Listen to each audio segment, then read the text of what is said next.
alive. Hello. So I didn't bring a frog down because what I'm going to work on tonight is the back of the cards. That's been like percolating in my brain for a while. But I do have a question. Do you think I should work... My plan is to do a design that's something I can flip 180 degrees so that the cards aren't visibly upside down either way, and then kind of, suture it together. Yeah. Along the seam so it looks like one painting, but it's got the symmetry. And I don't know if it would be weird to have a higher detail level than the cards I've been the paintings I've been painting. I have an 11 by 14 canvas. Should I paint it on half of it so that it looks kind of sort of the same detail level, or should I paint it on the whole thing and then with the magic of Photoshop make it smaller? And I don't know. I would probably say keep the detail level the same, just because I would worry that if the back of the cards was more detailed than the front, it would make the front of the card look like scrappy. Yeah. I didn't hear what word you used, but probably scrappy. Scrappy. Yeah, yes. So that's what I would probably do, is just do half.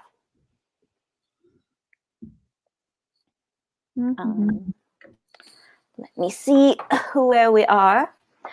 Not that anyone cares, but while you're chewing, I'm going to tell the world anyway, because I'm pleased with myself, because I managed to buy some chicken thighs this morning when I went to get milk and get them marinating. When I say this morning, it was like 1, but whatever. So I got them marinating. We were out of milk and I had to go in for a work meeting, and I was like, I guess I'm just going to do this with no tea and go get some afterwards. So I don't know how it went because I had no tea, but I think it was fine. And then, so I've got the chicken and I'm marinating it in, it's out now, but combination of a little bit of olive oil, some white balsamic vinegar. There it goes. But if I lose my train of thought now, I won't get it back. White balsamic vinegar, white wine, rosemary, paprika, garlic powder, salt, and pepper. Yum. And so just now I'm excited, and it's the same basic spice profile as some leftover veggies that I have from last night. Oh, cool. So I'll do that. And I just got it out of the marinade, and I put a pat of butter on top of each thigh, and I sprinkled it with more paprika, and now I'm going to go put it in the oven. Excellent. And I am going to utilize the the artist's geometry that I totally glommed out of a Brian Froud book, Fairies. I do this with all of the elements. I draw this geometry on the canvas first, and then when it is time to do the art piece, I already have my center lines, my rules of thirds, and a couple of very handy circles to help with the setup of the composition. And I don't have a long enough straight edge, so I kind of estimate from here. I think that's headed toward the corner. And I was marginally right.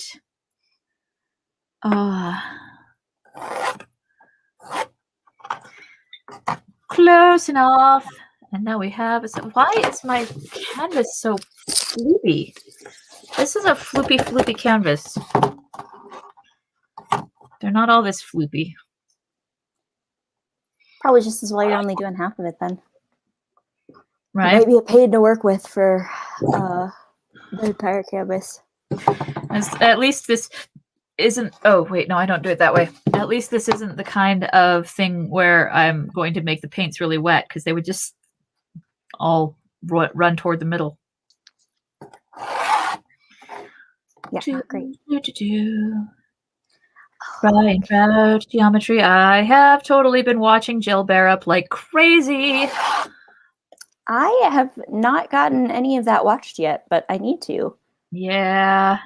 I was really excited last week, and then I couldn't remember her last name. Bear up.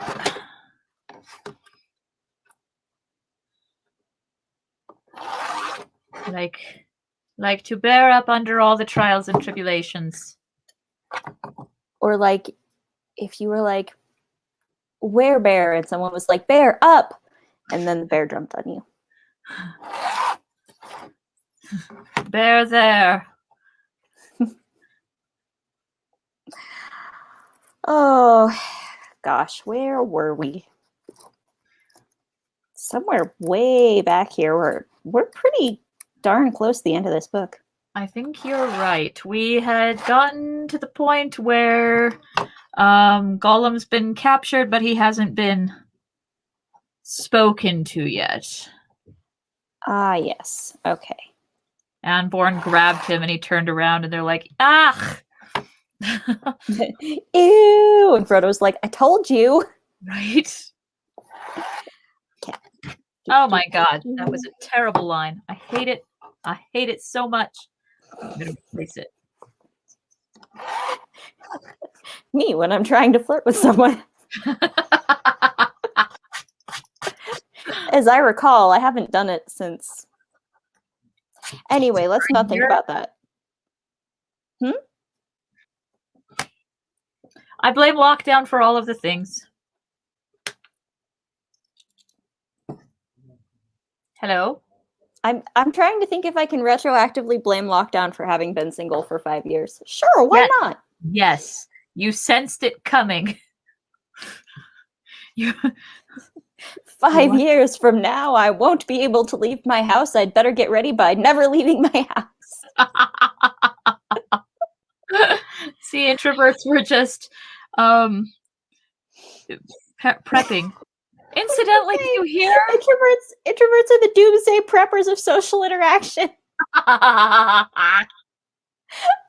Oh, goodness. What were you saying? Did we talk about last week about Eddie Izzard running 32 marathons in 31 days? She is amazing. I can't imagine. Right? And then she so downplays it. She's like, well, I was bored. So I moved and I talked to people. I'm like, holy crap. Oh, and I loved her take on being trans, and like, I have a girl mode and a boy mode, and it's not a big deal to me either way. Like, they're both fine. And it's weird when people approach me and are like, Eddie, we didn't know this was coming. Like, how could you not warn us? It was like you had 38 years, guys, to get used to the idea of me being trans. Like, just because the vocabulary finally caught up with who I already was. Yep. Yeah, it's hilarious, really. Hilarious and beautiful. She's a fucking hero. She's fantastic. I love her. Yes. And him. I love both. What was I going to say? Well, it's the same. I mean, that's the thing with gender fluidity, right? It's the same person. Yep. Just different mode. She said it was like having a superpower. Sometimes a little bit, yeah. Exactly. Or it's a little bit like, you know that scene in Doctor Strange where Tilda Swinton knocks him out of his body and he realizes that the world isn't real? Uh-huh. Sometimes it's a little bit like that. Like someone just booped you on the nose and you were like, oh my god, gender is fake! I've seen so much that you can't imagine. And everyone else is like, are you okay? And you're like, I'm better than okay. I was cooking dinner. A song popped into my head that I hadn't heard in decades, because it's the song at the end of The Jungle Book, and I know it by heart still. And then I got sad because it's an incredibly 1950s gender norms song. But I complained about this to my family at dinner, so we started rewriting it. But Brown was like, "Can you just switch out the genders?" I'm like, "Mother's hunting in the forest, father's cooking in the home." It works. I must go to fetch the water. And I was like, but the second verse is like, I will have a handsome husband, and Blue's like, well, just make it a lesbian song. So we started singing, what was it? I will have a beefy woman and a corgi of my own. We will wear a lot of flannel on the day that I am grown. So we fixed it. You're welcome, Disney. That is very excellent. Oh man. I had a whole argument with someone the other day. You know that thing people do where they're like, well, I mean, I don't think this, but society thinks this. So I was like, it's not that hard to use someone's pronouns correctly. And they were like, well, it is hard though. You know, like socially for thousands of years, we've thought of gender as binary. And I was like, first of all, we who, motherfucker? Right. And second of all, no, that's not, like, non-binary people are new. Like, no, we're not. No, indeed not. Just different words for the same thing now. But like, you know, the singular they is older than the singular you. Right? Like, and for the record, an inadequate vocabulary for things that y'all called tomboy or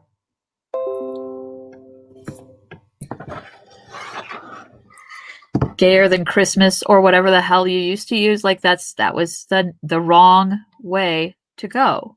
Now we have a better vocabulary for it. So just whatever you want. right. Or a deep internal sense of wrongness for which people never had words because they continued to perform gender as it was expected of them and just kind of hated their lives forever. Which is, I'm glad that's over. Well, working on it. We're working on it. We're working on it. But anyway, it was just a very frustrating conversation where I was like, literally all you have to do is listen to people and use the pronouns that they tell you to use. And they were like, oh, well, you know. And correct yourself like you're allowed to mess up and correct yourself. Mm-hmm. Yeah. Yeah. And in fact, it's much easier than most people make it because all you do is go, so when they did this, blah, blah, blah, instead of being like, oh my God, I'm so sorry, I misgendered you, I didn't realize. Just correct yourself and move on. Yep. Anyways, yeah, that's... People notice when you respect them. It's like... Oh, God. It's like Mom's old story about the doctors. Do you remember this? Have you heard this story? Probably. I don't know which one you're talking about. She was on Medicaid or something when she was pregnant with me. And she had to go in for all those prenatal things. And every time she went to a prenatal doctor, it was a different one because, budget stuff. The first doctor she went to, she was like, I do not want my tubes tied. And I can't remember what the other thing was. My blood type is blah, and my I don't want my tubes tied. And every single doctor after that argued with her. Or forgot immediately. Like, what's your blood type again? What do you mean you're left-handed? Are you sure you don't want your tubes tied? You are a single mother, Like, if you don't have a husband, maybe you shouldn't be getting pregnant. 1980. What a wonderful time. Yeah. And finally, like she said, I think her last prenatal appointment was the one she had seen back in her first trimester. And he walked in the room and looked at her and looked at the chart and went, blood type blah and no tubes tied, right?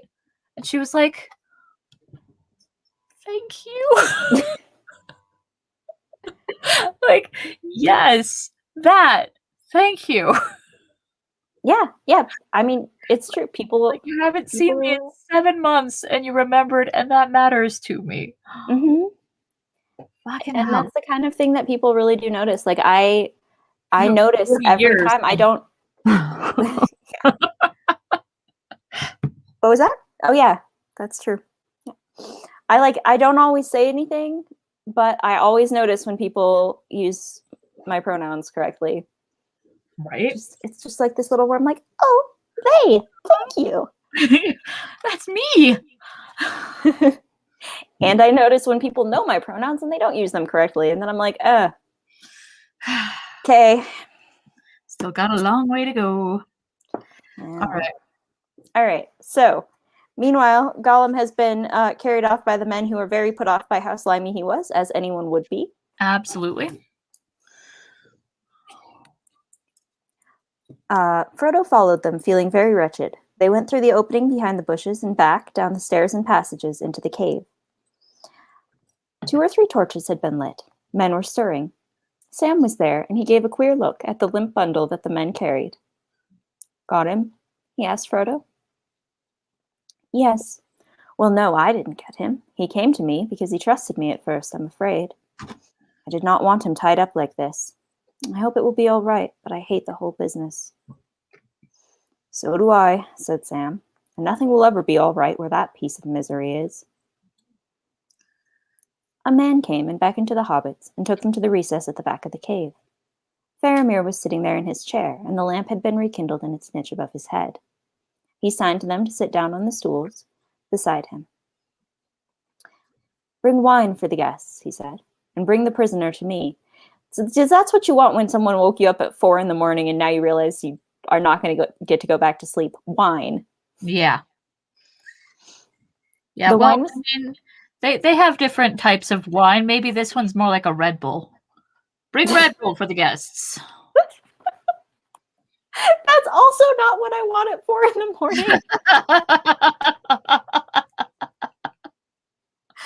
I could walk 30 miles on this. Ugh, energy drinks are gross. All right, let's see. Gross. The wine was brought, or possibly Red Bull, and then Anborn came carrying Gollum. He removed the cover from Gollum's head and set him on his feet, standing behind him to support him. Gollum blinked, hooding the malice of his eyes with their heavy pale lids. A very miserable creature he looked, dripping and dank, smelling of fish. He still clutched one in his hand. His sparse locks were hanging like rank weed over his bony brows, and his nose was sniveling. Loose us, he said. The cord hurts us. Yes, it does. It hurts us. And we've done nothing. Nothing, said Faramir, looking at the wretched creature with a clean glance, but without any expression in his face, either of anger or pity or wonder. Nothing? Have you never done anything? Tra-la-la.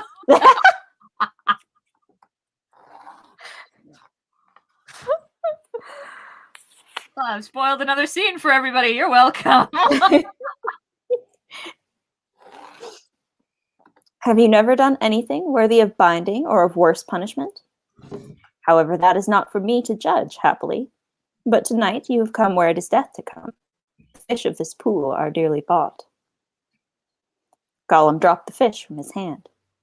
Don't want fish, he said. It's not my price, baby. The price is not set on the fish, said Faramir. You just said the fish were dearly bought. Yeah. Make up your mind. Is the price for the fish or not? It is not. Only to come here and look on the pool bears the penalty of death. I have spared you so far at the prayer of Frodo here, who says that of him at least you have deserved some thanks. But you must also satisfy me. What is your name? Whence do you come? And whither do you go? What is your business?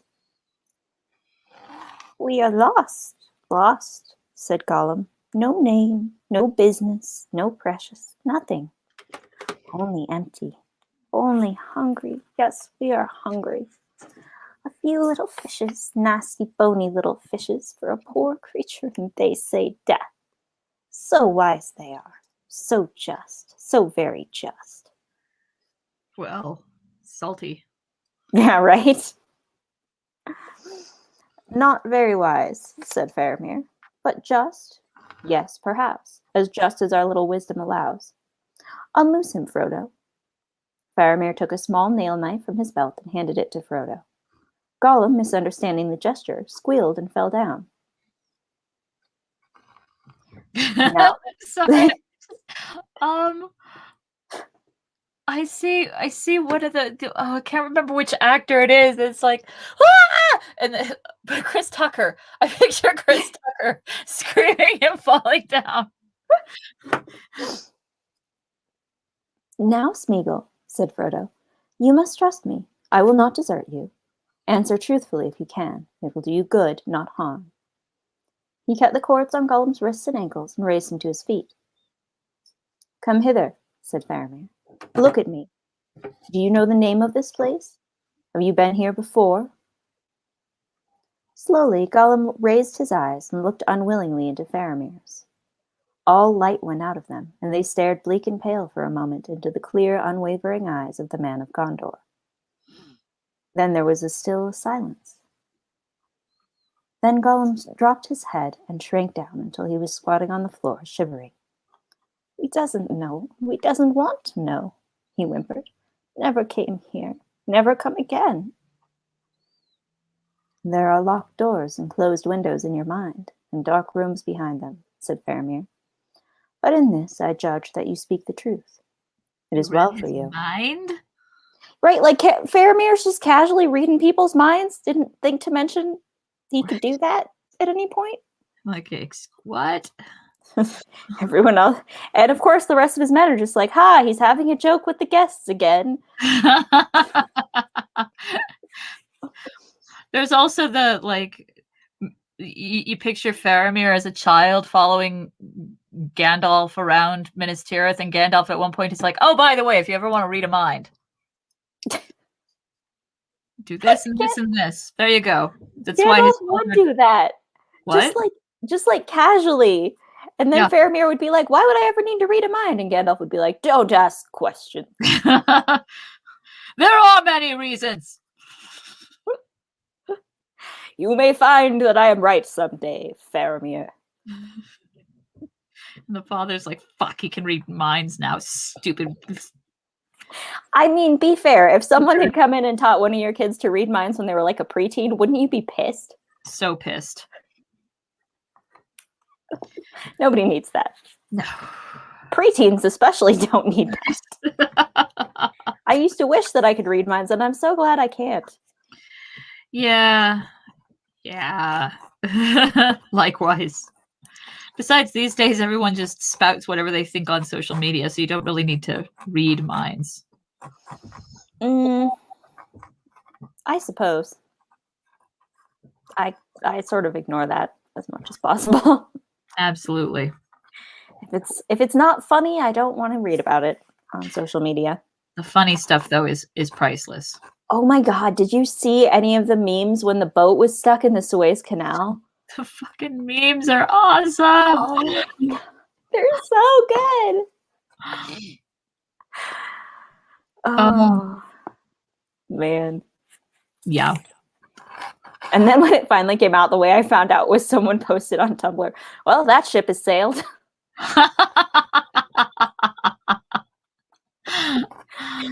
Just keeps on giving. Yep. Let's see. Oh yeah, Faramir reads minds and he decides Gollum's telling the truth. That's where we were at. That's right. What oath will you swear never to return, and never to lead any living creature hither by word or sign? Master knows, said Gollum with a sidelong glance at Frodo. Yes, he knows. We will promise, Master, if he saves us. We'll promise to it, yes. He crawled to Frodo's feet. Save us, nice Master, he whined. Smeagol promises to Precious, promises faithfully. Never come again, never speak, no, never. No, Precious, no. Are you satisfied? Said Faramir. Yes, said Frodo. At least you must either accept this promise or carry out your law. You will get no more. But I promised that if he came to me, he should not be harmed, and I would not be proved faithless. Faramir sat for a moment and thought. Very good, he said at last. I surrender you to your master, to Frodo, son of Drogo. Let him declare what he will do with you. But, Lord Faramir, said Frodo, bowing, you have not yet declared your will concerning the said Frodo, and until that is made known, he cannot shape his plans for himself or his companions. Your judgment was postponed until the morning, but that is now at hand. Then I will declare my doom, said Faramir. As for you, Frodo, Doom! doom, doom, doom, doom. As And for I'm you, going to sing Frodo, a Doom song now. Thank you, Faramir. I'm just picturing Faramir like all noble, strumming upon a lute, and just like doom, doom, doom, doom, doom, doom, doom. Awesome. As for you, Frodo, insofar as lies in me under higher authority, I declare you free in the realm of Gondor to the furthest of its ancient bounds. Save only that neither you nor any that go with you have leave to come to this place unbidden. This doom shall stand for a year and a day, and then cease, unless you shall before that term come to Minas Tirith, and present yourself to the Lord and Steward of the city. Then I will entreat him to confirm what I have done, and to make it lifelong. In the meantime, whomsoever you take under your protection shall be under my protection, and under the shield of Gondor. Are you answered? Frodo bowed low. I am answered, he said, and I place myself at your service, if that is of any worth to one so high and honorable. It is of great worth, said Faramir. And now do you take this creature, this Smeagol, under your protection? I do take Smeagol under my protection, said Frodo. Sam sighed audibly, and nodded the courtesies, of which, as any hobbit would, he thoroughly approved. Indeed, in the Shire, such a matter would have required a great many more words and bows. Then I say to you, said Faramir, turning to Gollum, you are under doom of death, but while you walk with Frodo, you are safe for our part. Yet if ever you be found by any man of Gondor stray without him, the doom shall fall. And may death find you swiftly, within Gondor or without, if you do not well serve him. Now answer me. You too. Right? Like, okay, you can go with your boss, but by the way, if you ever quit, I'm going to kill you. Yeah. Like, whoa, dude. Ever heard of a union? God. Jeez. It's the morally ambiguous sidekicks union. It's Frodo, Loki, or not Frodo, sorry, Smeagol, Loki. Who else would be in the union? Jack Sparrow. Jack Sparrow. Yeah. I don't know. I have my doubts about Timon and Pumbaa. Yeah, they're pretty amoral when you think about it. Yeah. Not immoral, mind you, just amoral. Yeah, exactly. Like I said, morally ambiguous. Not necessarily evil, just maybe they don't care so much. Although Gollum is confirmed to eat babies, so I think at that point you're... Well, okay, that is pretty evil. Yeah, I mean, I can't argue with that. That's pretty evil. But as far as within the context of this story is concerned, he has been helpful. Yeah. I mean, he eats babies, but he's going to save the world. Is it a wash? I don't know. Are they my babies? Then yes. I certainly hope not. Yeah, see. Sorry, some element of personal something has to take word with verb. Paint, talk, can't happen. Keep reading. Okay. Now answer me. Whither would you go? You were his guide, he says. Whither were you leading him? Whither? Gollum made no reply. This I will not have secret, said Faramir. Answer me, or I will reverse my judgment. Still Gollum did not answer. I will answer for him, said Frodo. He brought me to the Black Gate, as I asked, but it was impassable. There is no open gate into the nameless land, said Faramir. Seeing this, we turned aside and came by the southward road, Frodo continued, for he said that there is, or there may be, a path near to Minas Ithil. Minas Morgul, said Faramir. I do not know clearly, said Frodo. But the path climbs, I think, up into the mountains and on the northern side of that vale where the old city stands. It goes up to a high cleft and so down to that which is beyond.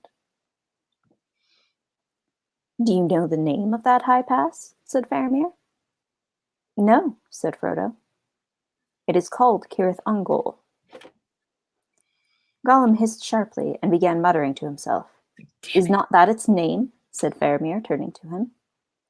No, said Gollum, and then he squealed as if something had stabbed him. Yes, yes, we heard the name once, but what does the name matter to us? Master says he must get in, so we must try some way. There is no other way to try, no. No other way, said Faramir. How do you know that? And who has explored all the confines of that dark realm? He looked long and thoughtfully at Gollum.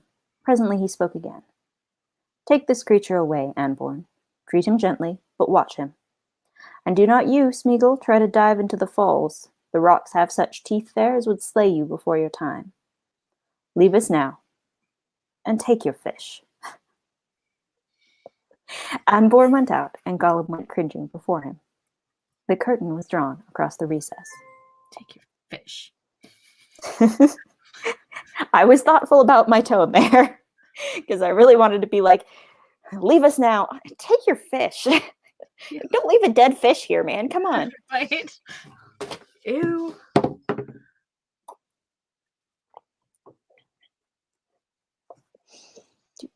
Do.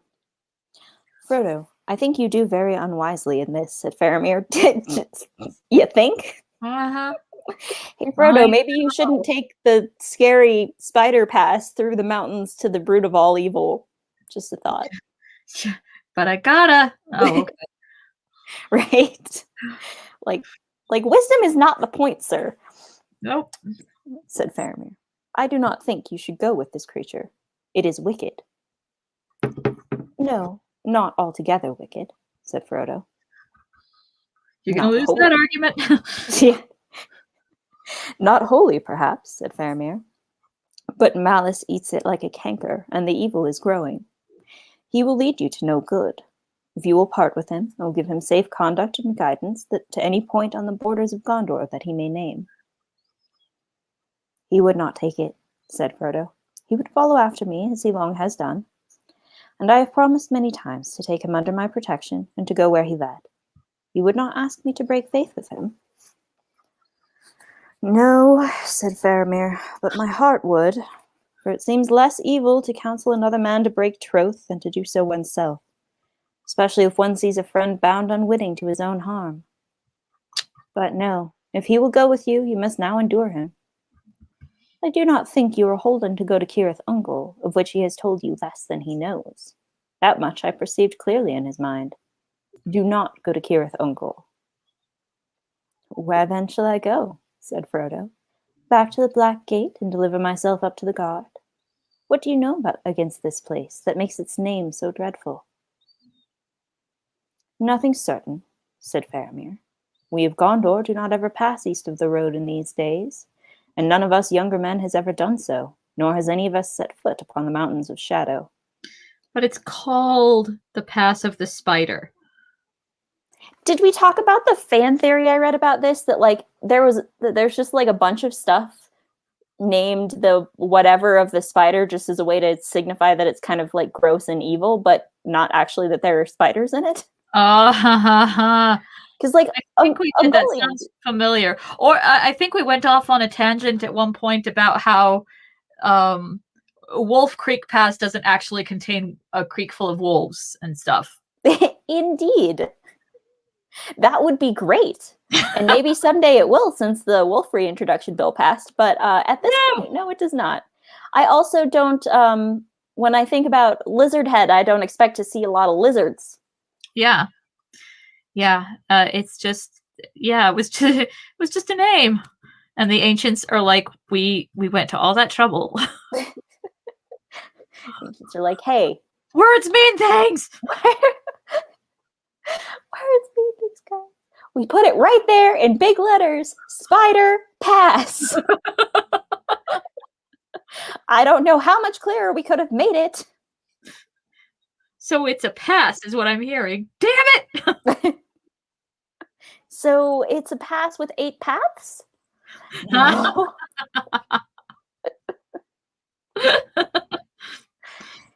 It's like the nuclear warning signs that they had to try really hard to think about, like, how can we keep people away from these if they've forgotten what radiation is? Have you seen Right. those? No, that sounds awesome, though. Let me find it. It's actually really interesting. I've been writing blurbs about strontium, and my next video is on cobalt. And one of the things you learn when you actually like look them up and read about them is that they got such a bad rap for being elements of fallout, and that's one isotope of 12 and the other 11 are perfectly stable because no human has fucked with them.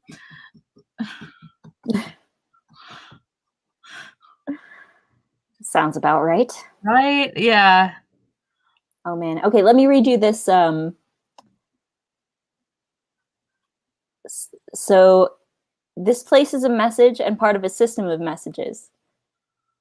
Pay attention to it. Sending this message was important to us. This place is not a place of honor. No highly esteemed deed is commemorated here. Nothing valued is here. What is here was dangerous and repulsive to us. The danger is in a particular location. It increases towards the center. The danger is still present in your time as it was in ours. The danger is to the body and it can kill. The form of the danger is an emanation of energy. The danger is unleashed only if you disturb this place physically. This place is best shunned and left uninhabited. Wow. Right? That is metal. Yeah. Yeah, that's a chant that you chant when you want to curse a place.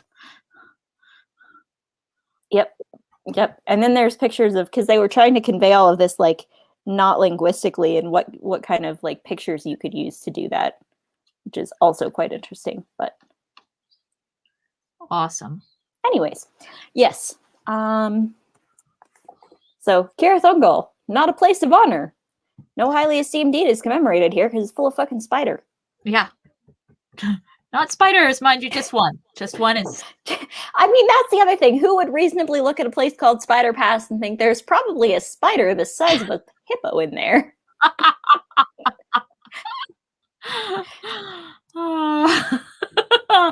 Yeah. Ooh, 1 second. My timer's going off. I need to check my chicken. Check your chicken. Last child Mongolian to trouble the unhappy world. Ugh. Ugh. I got, and telling whoever might be listening, that I ended up in a conversation where I was making some strong views about the Hobbit movies and the fact that, oh good, they're coming, maybe. And the fact that when our heroes are overlooking Mirkwood, looking towards the mountain, the sun is rising on their left, which doesn't make any sense whatsoever. There's no way that isn't north. So I felt very strongly about this, and someone I was like, chill, just chill the fuck out. Stop overthinking it. And I was like, stop overthinking Tolkien.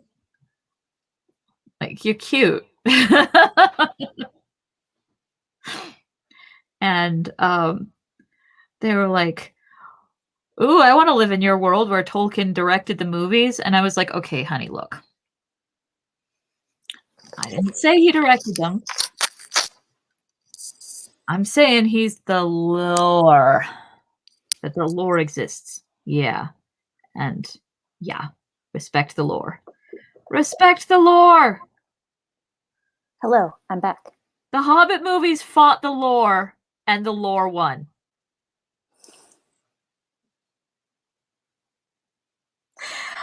Uh-huh. You're not wrong. I was giving myself something to talk about while you were gone. How's your chicken? It's good. It shrank up a lot, which I was a little bit surprised, like how much it shrank, but I do have 2 thighs in there, so I think that'll be enough for me. Okay. And I don't have a meat thermometer, but it doesn't look pink in the middle, so we're going with that. Cool. I I've been very attached to the meat thermometer that we use, and but it still betrays me sometimes. Like, I remember when we were doing Six-Armed Chef stuff, we would just cut open the thickest part of something, and if that wasn't pink, we could assume the rest wasn't, and I miss that. That's what I just did. Yep. You lose some of the juices, though, so, there's that. You do. But you lose even more of the juices if you take the temperature and the temperature betrays you and you get it all plated up, then you cut into it and it's pink and you have to throw it back on the heat real quick for 5 minutes while your family sits there looking at you. Yeah, I kind of like my way better, I'm not going to lie. Yeah. That doesn't happen very often, but it has happened recently, so it's raw. Like the chicken.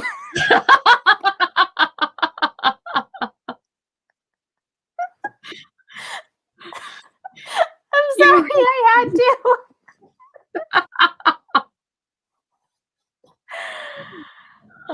Anyway, so Kirith Ungol, the passive one giant hippo-sized spider, and words mean shit.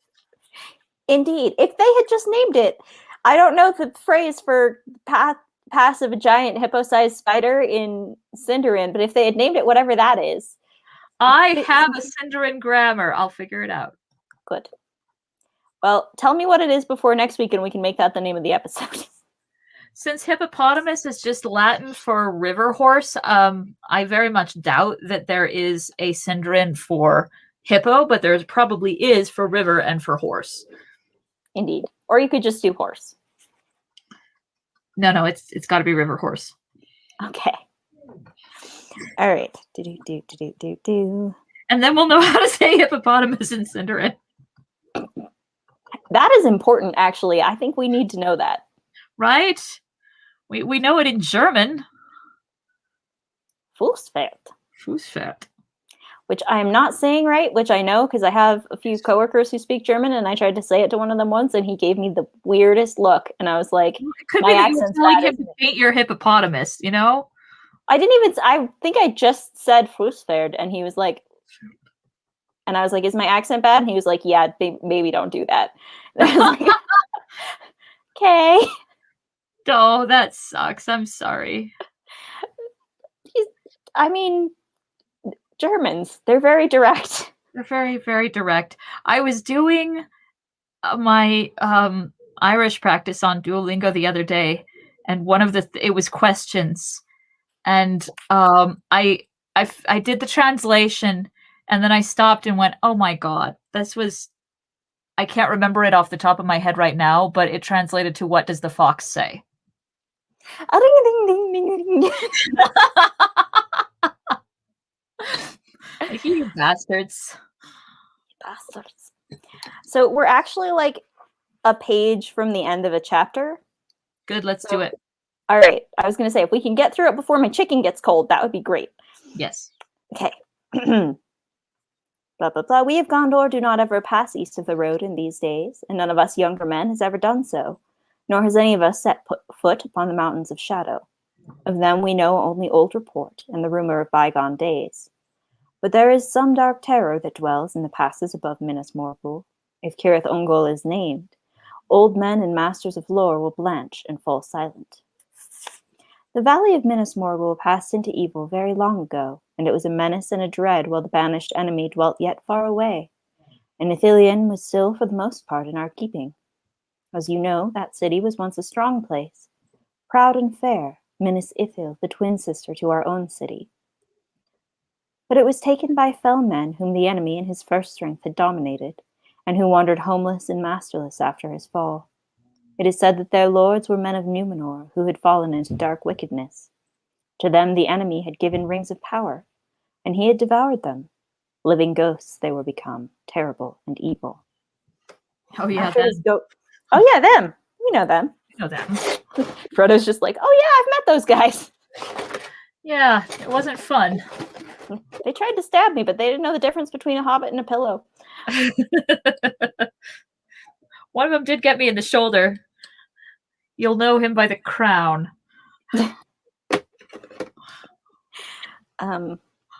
Okay, side note.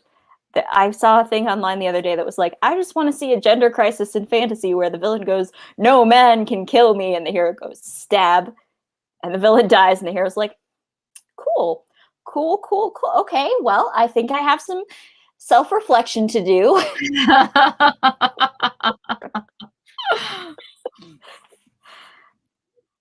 Let's see. Anyways, after his going, they took Minas Ithil and dwelt there, and they filled it and all the valley about with decay. It seemed empty and was not so, for a shapeless fear lived within the ruined walls. 9 lords there were, and after the return of their master, which they aided and prepared in secret, they grew strong again. Then the 9 riders issued forth from the gates of horror. We could not withstand them. Do not approach their citadel. You will be espied. It is a place of sleepless malice, full of lidless eyes. Do not go that way. But where else will you direct me? Said Frodo. You cannot yourself, you say, guide me to the mountains, nor over them. But over the mountains I am bound, by solemn undertaking to the council, to find a way or perish in the seeking. And if I turn back, refusing the road and its bitter end, where then shall I go among elves or men? Would you have me come to Gondor with this thing, the thing that drove your brother mad with desire? What spell would it work in Minas Tirith? Shall there be 2 cities of Minas Morgul, grinning at each other across a dead land filled with rottenness? Frodo is so much more eloquent in this scene than he is in the movie. Right? I would not have it so, said Faramir. Then what would you have me do? I know not. Only I would not have you go to death or to torment. And I do not think that Mithrandir would have chosen this way. Yet since he is gone, I must take such paths as I can find, and there is no time for long searching, said Frodo. It is a hard doom and a hopeless errand, said Faramir. But at the least remember my pep talk there, buddy. Huh? Good pep talk. Right? Also, like, you don't think Frodo knows that? Yeah. Like, way to mansplain the man's own death to him, God. Shit. Did you know you're going to die? Yeah, I've known for over a year. Yeah. Did you have any other great wisdom to impart to me, or can I go now? Oh, God. I'm sorry to interrupt again, but it just reminds me because I still feel mad about it. I'm part of a colorectal support group, survivors and people going through it and all of those sorts, right? Mm-hmm. And one person asked a question, like, what's the thing that you don't want to hear from anyone? And one woman was like, well, my mother-in-law, who is a fine person but has zero tact, when she said when she got a untreatable, the prognosis was terminal. The mother-in-law's take on it was, well, at least you won't get old and wrinkly. Oh my God. And she said it aloud to a 44-year-old with a terminal. And I was like, if you need help burying the body. Right? Oh. No. Yeah. No.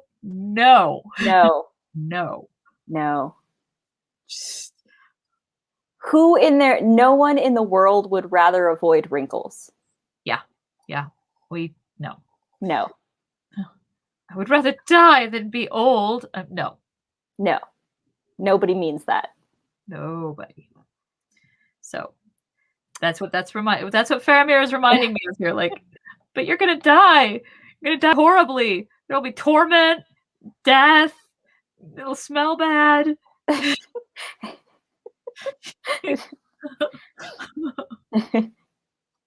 But at the least, remember my warning. Beware of this guide, Smeagol. He has done murder before now. I read it in him. Yeah, Frodo knows that too.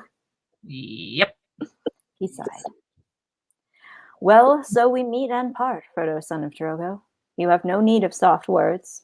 I do not hope to see you again on any other day under this sun. Jesus Christ. At least you won't get old and wrinkly, Frodo, son of Drogo. Oh my God. I forgot how incredibly shitty he is. But you shall go now with my blessing upon you and upon all your people. Rest a little while food is prepared for you. I would gladly learn how this creeping Smeagol became possessed of the thing of which we speak, and how he lost it, but I will not trouble you now.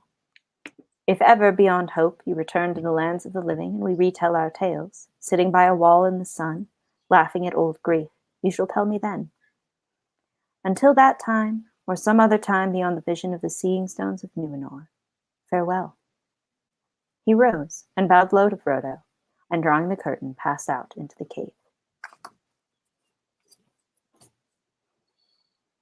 And that's all we'll see of Captain Perfect for a while, who is Captain Perfect, but not Captain Tactful. Yeah, no. No, he's honest. He values honesty above tact. Yeah. People like to say that when they are not committed to thinking about the feelings of others. I don't know. I don't think Frodo is the kind who would have appreciated lip service. Like, oh, No, I don't think Frodo cared either way. I just... No, in fact, if Faramir had been like, well, that sounds doable, Frodo would have been like, are you mad? I'm going to die. Yeah. That is true. Like, nope. Either that or he would have been like, thanks. And then later, as soon as Faramir left, he would have turned to Sam and been like, I don't think that man understands what we're doing.